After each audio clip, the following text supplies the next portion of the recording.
Hello, dans cette vidéo, je vais vous présenter un tableau de bord réalisé avec Power BI. Il s'agit de la série de rapports portant sur le résultat Sysquada vs budget.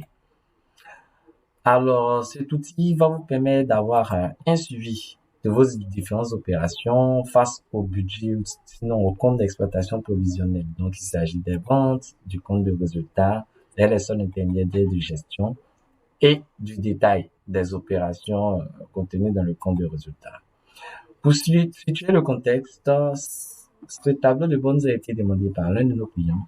Son objectif était de pouvoir effectuer un suivi de ces opérations avec une analyse en temps réel, en tout cas, au jour le jour de l'évolution de son compte d'exploitation face au budget qu'il a prévu.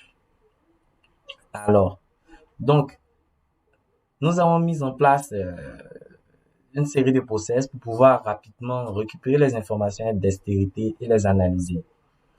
En ce sens, ce fichier, il tient sa source de données d'un fichier Excel. Donc, le fichier Power BI est connecté à notre fichier Excel. Et dans ce fichier Excel, nous avons trois pages. La page plan comptable, la page grand livre conso et le budget consolidé. Alors, le plan comptable récupère le plan comptable officiel de l'entreprise. Donc, il s'agit des codes, numéros de compte et des libellés des numéros de compte dans le nom.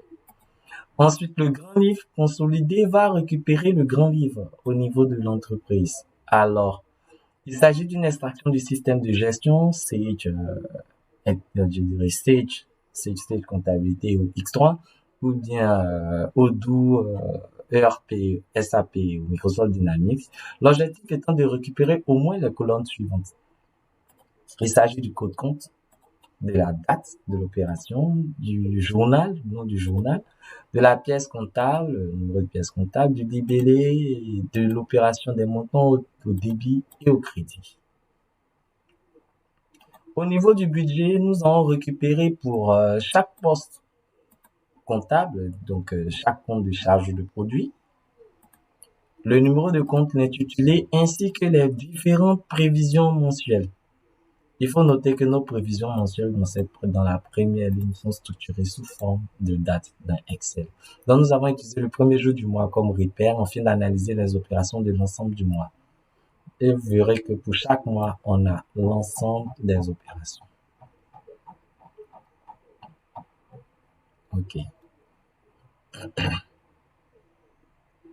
Alors, l'ensemble de ces informations, une fois récupérées dans Power BI et analysées, il nous permet d'avoir les indicateurs suivants. D'abord, il faut vous noter que nous avons intégré un menu afin de pouvoir faciliter la navigation au niveau du fichier. Donc, ainsi, de n'importe quelle page, on pourra aller vers une autre page avec le menu d'accueil. Il faut noter aussi que nous avons gardé encore la navigation par page qui pourrait aussi être utile. Donc, la première page, c'est la page des ventes VS budget. Au niveau des ventes VS budget, vous avez la possibilité d'avoir le chiffre d'affaires qui est la somme des ventes. Ensuite, le chiffre d'affaires, ça, c'est le chiffre d'affaires réalisé qui est disponible au niveau du grand livre. Ensuite, on a le chiffre d'affaires prévisionnel qui est disponible au niveau du budget ainsi que le taux d'écart. Vous avez aussi une analyse réalisation vs budget par rapport de vente. Donc ici, on peut distinguer avec la barre rouge les réalisations face à leur budget. Idem pour les réalisations vs budget, mais cette fois-ci orientées par mois, organisées par mois. Donc vous avez une visibilité sur les réalisations vs budget pour chaque mois.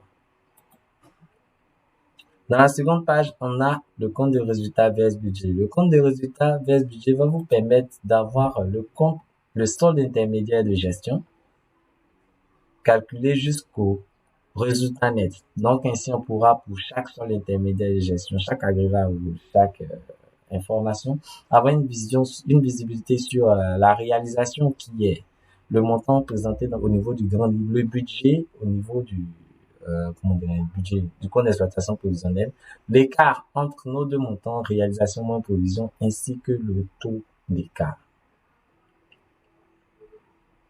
Donc, on a l'ensemble de ces informations. Sur la dernière page, on a la possibilité d'avoir la navigation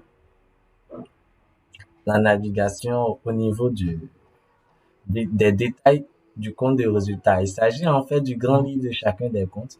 Donc, pour chaque compte, on va voir un peu la date et le détail des opérations contenues en termes de réalisation. Donc, cela devient très intéressant afin de pouvoir faire des comparatifs.